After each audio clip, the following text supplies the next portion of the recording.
সমাজসেবা অধিদপ্তরের অফিস সহায়ক নিয়োগ পরীক্ষার বিগত সালের প্রশ্ন সমাধান সাধারণ জ্ঞান। প্রথমে অফিস সহায়ক নিয়োগ পরীক্ষা 2020-এর সাধারণ জ্ঞান অংশ আমরা দেখব। এখানে প্রথম প্রশ্ন হলো, উইজার্ড অব দ্য ড্রিবল খ্যাত দিয়েগো ম্যারাডোনা কত তারিখে মৃত্যুবরণ করেন? এর সঠিক উত্তর হলো 25 নভেম্বর 2020। যারা জানেন না তারা জেনে রাখুন, আর যারা জানেন তারা আবারও খেয়াল করুন। ডিয়েগো ম্যারাডোনা হলেন আর্জেন্টিনার একজন বিখ্যাত খেলোয়াড় নন শুধু, তিনি বিশ্বের একজন বিরাট বড় তারকা ফুটবলার। এই ডিয়েগো ম্যারাডোনার নেতৃত্বে এবং নৈপুণ্যে 1986 সালে আর্জেন্টিনা দ্বিতীয়বারের মতো ফুটবল বিশ্বকাপ জয় করে। এবার দ্বিতীয় প্রশ্ন, বাংলাদেশের জাতীয় শোক দিবস কত তারিখে পালিত হয়? উত্তর 15 আগস্ট। এই দিবসটি কেন শোক দিবস? কারণ এই 15ই আগস্ট বঙ্গবন্ধু শেখ মুজিবুর রহমান সপরিবারে নিহত হয়েছিলেন। এবার তৃতীয় প্রশ্ন, বাংলাদেশকে প্রথম কোন দেশ স্বীকৃতি দেয়? সঠিক উত্তর হলো ভুটান। এই ভুটান হলো প্রথম দেশ যারা বাংলাদেশকে 1971-এ প্রথম স্বাধীন দেশ হিসেবে স্বীকৃতি দেয়। এরপর দ্বিতীয় দেশ হিসেবে স্বীকৃতি দিয়েছিল ভারত। তবে অনেক বইতে এই বিষয়টি নিয়ে একটা কনফিউশন আছে যে প্রথম কোন দেশ স্বীকৃতি দেয়। কোথাও আছে ভারত, কোথাও আছে ভুটান। তবে সর্বশেষ ঐতিহাসিক যে তথ্য পাওয়া যায় সেখান থেকে জানা যায় প্রথম দেশটি হলো ভুটান, যারা 6 ডিসেম্বর বাংলাদেশকে প্রথম স্বাধীন দেশ হিসেবে স্বীকৃতি দিয়েছিল। এখানে চতুর্থ প্রশ্ন হলো, করোনা ভাইরাস চীনের কোন প্রদেশে প্রথম শনাক্ত হয়? সঠিক উত্তর হলো হুবেই প্রদেশ। এটি যেহেতু 2020 সালে প্রশ্ন, তখন করোনা মহামারী সারা বিশ্ব জুড়ে প্রভাব বিস্তার করেছিল, তাই সাম্প্রতিক একটি প্রশ্ন হিসেবে এই প্রশ্নটি তখন পরীক্ষায় এসেছিল। এই করোনা ভাইরাস মূলত প্রথম চীন থেকেই সারা বিশ্বে ছড়িয়ে পড়ে। এরপর পঞ্চম প্রশ্ন, মহান মুক্তিযুদ্ধে বাংলাদেশকে কয়টি সেক্টরে বিভক্ত করা হয়? সঠিক উত্তর 11টি সেক্টরে।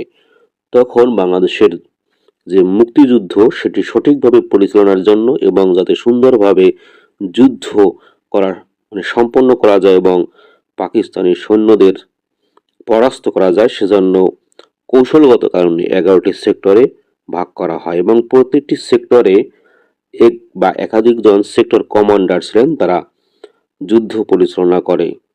অফিস সহায়ক নিয়োগ পরীক্ষার সাধারণ জ্ঞান অংশে এটুকুই ছিল প্রশ্ন যা আমরা এতক্ষণ শিখলাম। এবার অফিস সহায়ক নিয়োগ পরীক্ষা 2018 এর প্রশ্ন সমাধান সাধারণ জ্ঞান অংশ। এখানে প্রশ্ন এসেছিল এমসিকিউ ভিত্তিক। প্রথম প্রশ্ন হলো, মুজিবনগর কোন জেলায় অবস্থিত? এই মুজিবনগর হলো গ মেহেরপুর জেলায় অবস্থিত। দ্বিতীয় প্রশ্ন, বাংলার শেষ স্বাধীন নবাবের নাম কি? সঠিক উত্তর হলো গ সিরাজউদ্দৌলা। এই সিরাজউদ্দৌলা ছিল বাংলার শেষ স্বাধীন নবাব, যাকে ব্রিটিশরা পরাজিত করে বাংলা দখল করে। বাংলাদেশের জাতীয় সংসদে সরাসরি ভোটে নির্বাচিত সংসদ সদস্য কতজন? সঠিক উত্তর হলো গ 300 জন। এখানে জানা জরুরি যে জাতীয় সংসদে সরাসরি ভোটে নির্বাচিত 300 জন সদস্যের সাথে 50 জন আছে সংরক্ষিত নারী আসনের, যা মিলে মোট আসন সংখ্যা হলো 350। এরপর চতুর্থ প্রশ্ন, 2022 সালে ফুটবল বিশ্বকাপ কোথায় অনুষ্ঠিত হয়? সঠিক উত্তর হলো ক কাতার।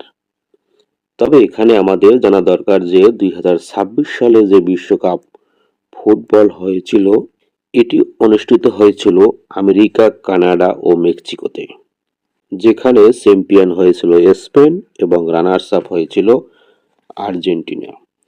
এবার পঞ্চম প্রশ্ন, আবার তোরা মানুষ হ চলচ্চিত্রটির নির্মাতা কে? এটির নির্মাতা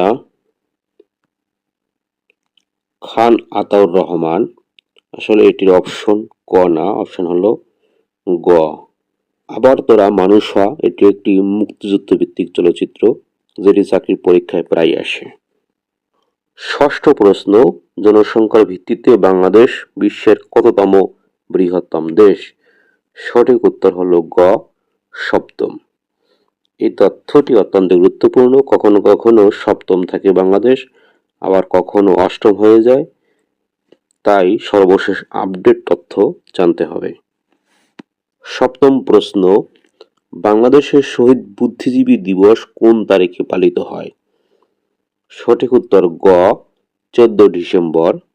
1971 সালের এই 14 ডিসেম্বর পাক হানাদার বাহিনী ও তাদের এদেশীয় দোসররা দেশের যারা বুদ্ধিজীবী তাদেরকে ধরে ধরে খুন করে বা হত্যা করে, তাই ওই দিনটি শহীদ বুদ্ধিজীবী দিবস হিসেবে পালিত হয়। অষ্টম প্রশ্ন, বাংলাদেশ আওয়ামী লীগ কোন সালে প্রতিষ্ঠিত হয়? সঠিক উত্তর হলো ক, 1949 সালে। নবম প্রশ্ন, ইউনিসেফের সদর দপ্তর কোথায় অবস্থিত?